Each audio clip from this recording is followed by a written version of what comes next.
시청자 여러분 안녕하십니까. 2025년 4월 5일입니다. 자, 어제 헌재 이 헌법재판소에서는 윤석열 대통령에 대한 헌재의 이 선고가 있었던 그런 날이었습니다. 많은 국민들께서 이 분노, 허탈, 이 참담함을 금할 수 없는 그런 시간을 보내고 있을 거라고 생각을 합니다.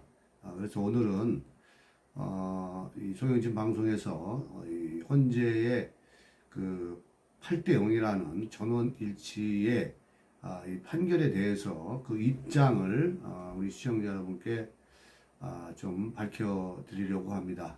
아직 송영진 방송 구독자가 아니신 분들은 구독하시고 시청해 주시면 감사하겠습니다. 여러분의 구독과 또 좋아요는 저에게 큰 힘이 됩니다. 여러분들의 격려와 응원 부탁드리겠습니다. 자, 이 헌법재판소의 윤석열 대통령에 대한 이 탄핵안이 이 8대 0이라는 정말 믿을 수 없는 그런 이 전원일치라는 이 8대 0 전원일치라는 것으로 이게 인용이 된 거에 대해서 참 이 비통한 마음을 금할 길이 없습니다.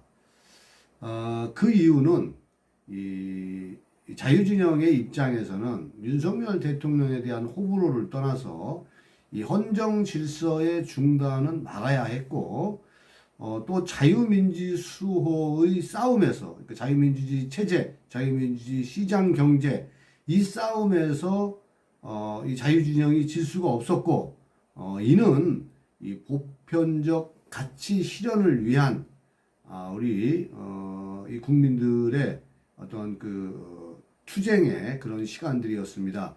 그래서 우리는 좌파들과 싸웠던 것입니다.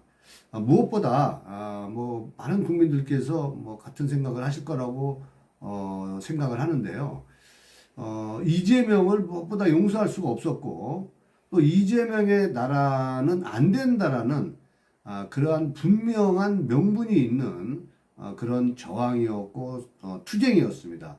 자, 그런데 이 좌파 카르텔에 의해서 정권이 침탈당한 거에 대해서 아직도 그 분이 풀리지 않습니다.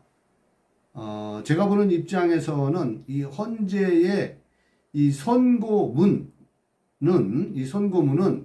모선투성임을 떠나서 뭐 이것은 판결문이 아니고 이 정치적 문서 같다는 느낌을 받았습니다.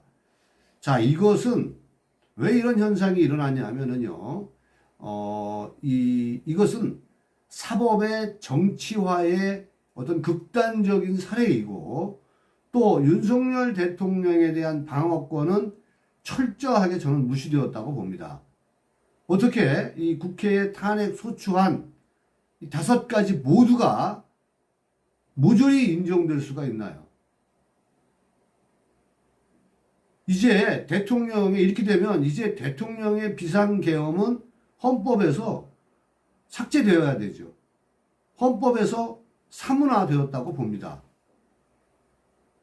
어차피 이 재판은 처음부터 이 파면이라는 결론을 향해서 일사천리로 달린 그런 폭주기관차였음을 우리가 인지를 했는데, 잠시 착각에 빠져서 결국 우리는 민주당의 어떤 시츄에이션 이런 거에 속았고, 또 헌재에 우리는 속았습니다. 그들은 선고 기일이 늦어진 게 이게 뭐 어떤 5대3의 기각이다, 뭐 이런 것들에 우리가 얽매여 있었던 그런 어떤 자위적인 정신승리적인 뭐 그런 측면들이 모든 보수 논객들, 보수 유튜브들, 뭐 저도 포함해서 그렇습니다. 우리는 희망회로만 돌렸었고, 그 시간에 민주당은 로비를 했다든가 어떤 그 커넥션을 이루고 있었는데 우리는 무기력하게 당했다라는 겁니다. 이 헌재에 우리가 잊어서는 안 되는 것은 이 헌재에 지연된 선고, 그 다음에 민주당의 입법 내란, 그리고 막판 그 헌재를 향한 위협, 또 행정부를 향해서 위협한 것 등, 자, 이런 것들은 여전히 풀리지 않는 의문이며, 이 반국가 세력의 이런 어떤 행위에 대해서는 아무런 죄가 없다는 게 말이 되지 않지 않습니까? 진정 이 땅에서 파면되어야 할 세력은 누굽니까? 진정 이 땅에서 파면되어야 할 것은 바로 반국가 세력들인 거예요. 계엄이 괜히 선포된 게 아니지 않습니까? 그래서 저는 결론적으로 헌재가 대한민국을 불구덩이에 쳐넣었다 이렇게 생각을 합니다. 입법 내란과 입법 독재에 굴복한 그런 헌재로 전락을 하였고, 어쩌면 우리는 지금 그 통제 속에 들어가 있는지도 모릅니다. 이제 분명한 것은 이재명의 독주에 의한 이 조기 대선의 60일간의 승부가 펼쳐진다라는 이 어처구니 없는 상상도 하기 싫은 이런 어처구니 없는 현실에 놓이고 말았습니다.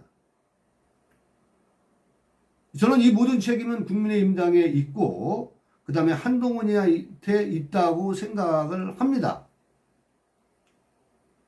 굳이 말씀드리지 않아도 박근혜 대통령 탄핵을 비롯해서 윤석열 대통령 탄핵까지 두 번의 보수 대통령이 자당의 국회의원들에 의해서 행해진 거에 대해서 저는 도저히 용서가 되지 않습니다. 많은 국민들도 알고 계시겠지만 범죄자 이재명이 법 한 10개 정도만 바꾸면 대한민국은 완전체의 어떤 사회주의, 공산주의 국가가 우려됩니다. 그래서 제가 다분히 정말 열받아서 다분히 역설적이지만 지금 이러한 대한민국의 이러한 사태, 이러한 여러 가지 이러한 그 대한민국을 위협하는 이런 것들은 아무도 해결할 수 있는 사람이 없어서 제가 역설적으로 이거 김정은만이 대한민국을 살릴 수 있다는 생각이 들기도 합니다. 그거 무슨 얘기냐면 전쟁이 아니고서는 저 악랄하고 잔인한 것들을 누가 막을 수 있겠나 해서 제가 화가 나서 드리는 말씀입니다. 존경하는 우리 시청자 여러분들 그리고 구독자 여러분들, 진짜 체제 전쟁은 이제부터 시작이라는 말씀을 다시 한번 드립니다. 이제 우파 대결집만이 자유민주주의를 지킬 수가 있습니다. 과연 그것이 가능할지.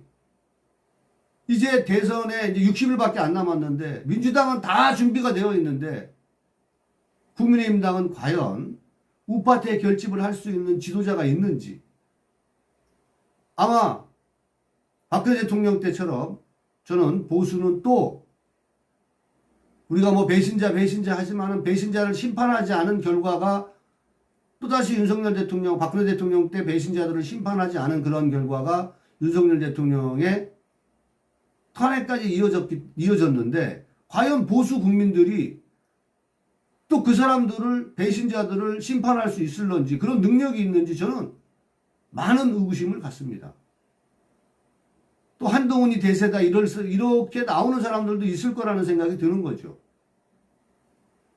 박근혜 대통령 때 내부 분열로 문재인에게 유리한 환경을 조성해서 정권을 헌납을 했는 그러한 아픈 기억이 있음에도 불구하고 보수가 대결집을 해야 되는데 그렇게 할 수 있을지 정말로 걱정이 많이 됩니다. 그렇지만 그래도 우파가 대결집을 해야 됩니다.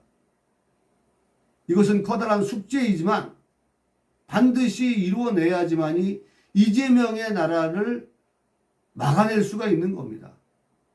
그래서 저는 다시 한번 절대적으로 우파의 빅텐트 구축이 필요하다. 우파의 그 빅텐트 구축이 절실하다는 말씀을 드립니다. 끝으로 윤석열 대통령은 끝내 물러났지만 그래도 대한민국은 연속되어야 하고 또 자유민주주의는 지켜져야 됩니다. 우리 모두 고개 들고 앞으로 나갑시다. 포기하지 말고 다시 대한민국을 외쳐봅시다.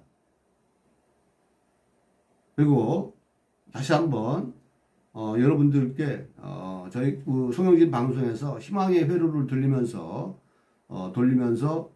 윤석열 대통령은 5대3으로 기각되고 혹은 또 4대4로 각하될 것이다라는 그러한 여론전이 필요했기 때문에 이런 말씀을 드린 거에 대해서 우리 시청자 여러분과 또 구독자 여러분께 사과의 말씀을 드립니다. 그러나 우리가 다시 한번 심기일전하고 이 우파가 대결집하는 이 보수가 대통합하는 그러한 것들에 우리가 매진해야 되지 않나 이런 생각을 갖습니다. 오늘 영상 여기서 마치도록 하겠습니다. 감사합니다.